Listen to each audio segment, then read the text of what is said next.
Hi everybody. So I did my first day of jiu-jitsu lessons yesterday. I am a white belt, obviously. I'm gonna join this gym. It's called Connection Rio. It's in Bend. I really am impressed with the gym. I'm not a practiced martial artist, but my brother did Taekwondo. Ooh, that's pretty deep for me. See if I can get out of the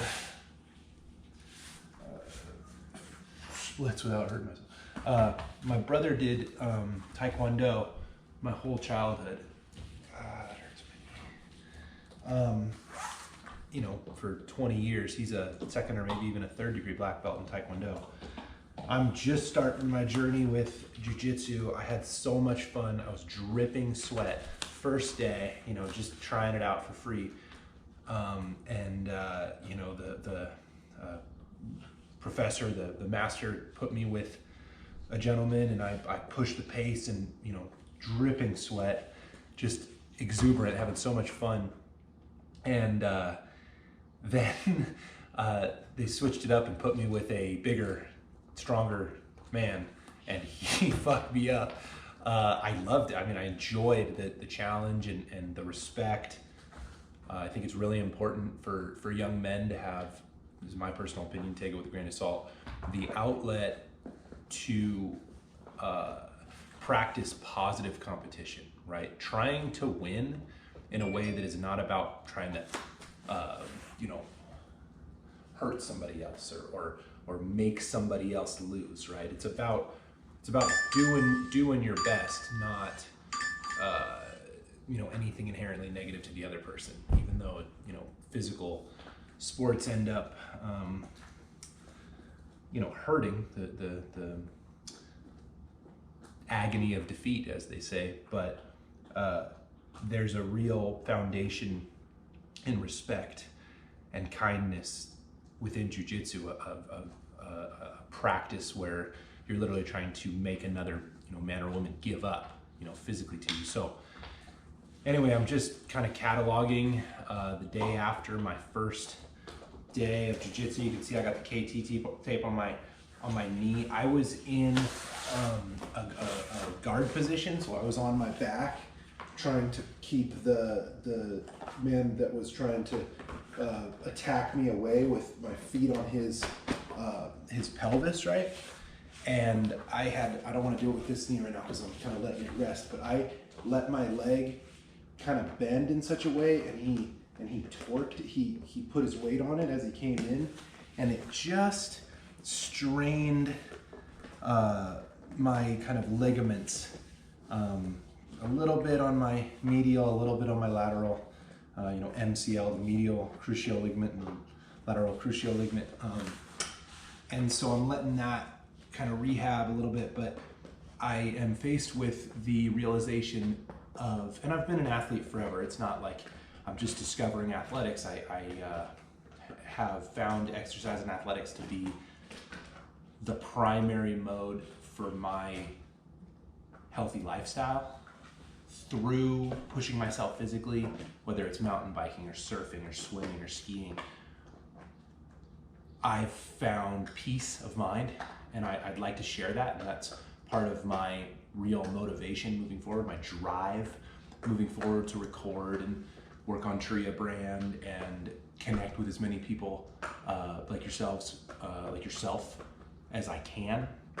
And my point is what kind of getting my ass handed to me, because there's always a bigger fish, right? I thought I was hot shit when I was rolling with the other white belt in the class, and I had a little bit better cardio than he did, and then they put me with a bigger, stronger man, and he was able to get me to give up consistently, right?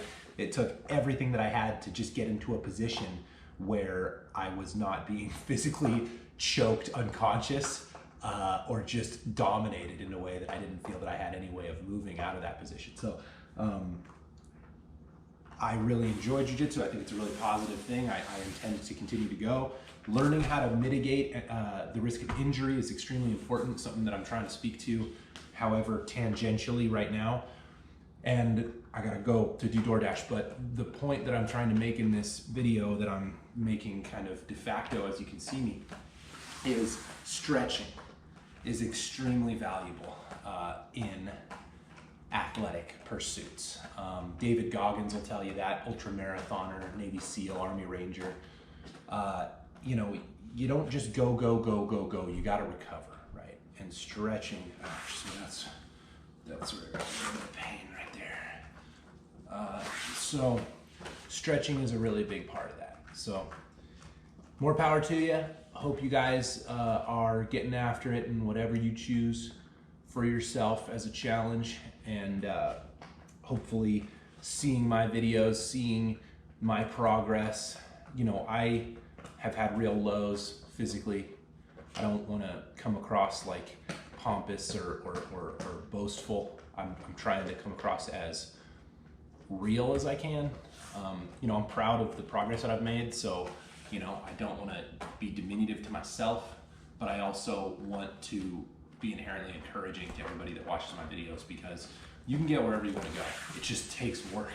You know, you can't get, there's no hack, there's no shortcut, you know, it's just pain and discipline. And, you know, I've paid my dues to a certain degree, and I continue to do so. And I plan to double down. So stretching is going to be a big part of that. I'm going to let my knee rest in the KT tape. I'm going to go to jiu-jitsu tomorrow and just kind of keep it chill, communicate with whoever I am partnered with to roll. That, you know, I want to be really careful with my knee. I recognize that it's that strain, the strain of my MCL on this one, that I want to avoid. There's just a little bit of a pinching pain, but I recognize wholeheartedly that having mobile hips is extremely important to decrease stress on the knees, and as well to be just generally more dynamic in one's movements. I ran as a youngster, and my knees kind of were I hesitate to say traumatized, because that seems to be almost exclusively connotated with like emotional circumstances, but my knees received a significant amount of trauma when I was like middle school running, because I grew and I continued to run and didn't know anything about recovery, like cold and hot therapy and stretching. I never stretched. Not a lot, not enough. And it's been many years to get to the point where I feel like I can understand my body. I'm happier to listen to it. And so yeah, day one, white belt, Brazilian Jiu-Jitsu, stretch. Much love, everybody.